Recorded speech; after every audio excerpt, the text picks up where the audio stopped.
Azul Ansofisoun Andamathalim. Je suis dans une partie du jardin où il y a beaucoup d'arbres et d'ombres.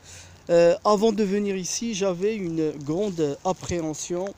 Je craignais trouver un terrain, un sol très dur, très compacté, puisque ce terrain, en fait, ça doit faire plus de 30 ans qui n'a pas été labouré. Et je me rappelle mes précédents jardins, j'ai eu plusieurs jardins, j'ai toujours eu ce problème-là. Il fallait décompacter le sol.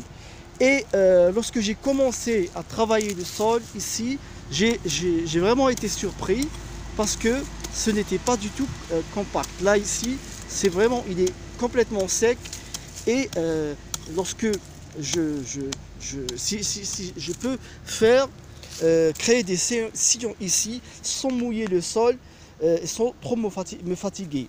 Alors pourquoi? Tout simplement, je pense que c'est dû aux arbres. Déjà, si vous regardez bien, il y a du feuillage, il y a un feuillage naturel, même du BRF, du bois raméal fragmenté.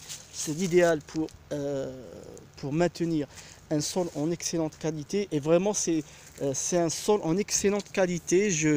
Partout si je prends la bêche, partout je vais trouver un sol qui est, bon, je dirais pas friable, mais vraiment qui est facile à travailler. Donc, et c'est dû aux arbres. C'est dû aux arbres parce que, alors, qu'est-ce qui fait que le sol, rapidement, qu'est-ce qui fait que le sol devient compact?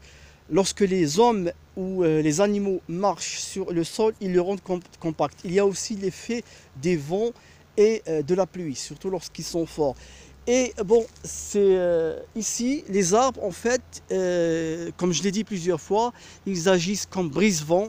Donc les vents violents, au fur et à mesure du temps, ils cassent les vents et ils protègent le sol contre ce tassement opéré par le vent. Même chose avec la pluie, ils brisent la pluie comme ça, qui se heurte aux feuilles, aux branches, et elle ruisselle comme ça, elle devient plus douce.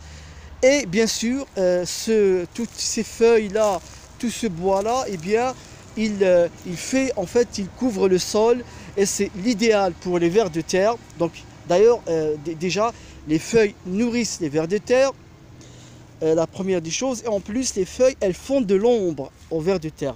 Comme vous le savez, le ver de terre fuit la lumière. Donc, c'est vraiment l'idéal pour avoir un beau sol. Pourquoi est-ce que je vous fais cette vidéo? Pour vous dire l'importance de garder des arbres dans un jardin. Aujourd'hui, avec la permaculture et l'agro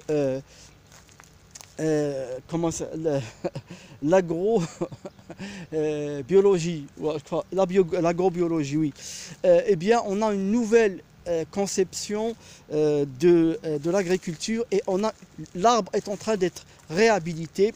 Il revient au jardin. Je veux dire, c'est fini cette séparation-là entre l'arbre et le maraîchage, etc. Je vous ai fait une vidéo avant celle-ci sur sur la possibilité, pardon, de cultiver pas mal de légumes sous les arbres. Alors là, ce que je vais faire ici, par exemple, vous avez un olivier qui n'a pas été taillé depuis très longtemps.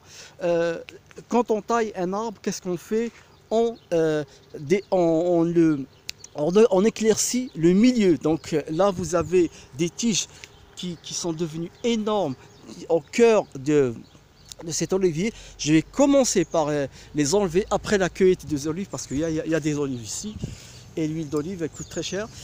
Et, et donc déjà, le fait de tailler la cime là, d'étêter l'arbre, ça va faire rentrer beaucoup de lumière. Et pour ceux qui connaissent la taille, eh bien on taille les branches qui se croisent, on allège, on taille aussi ce qui pousse verticalement.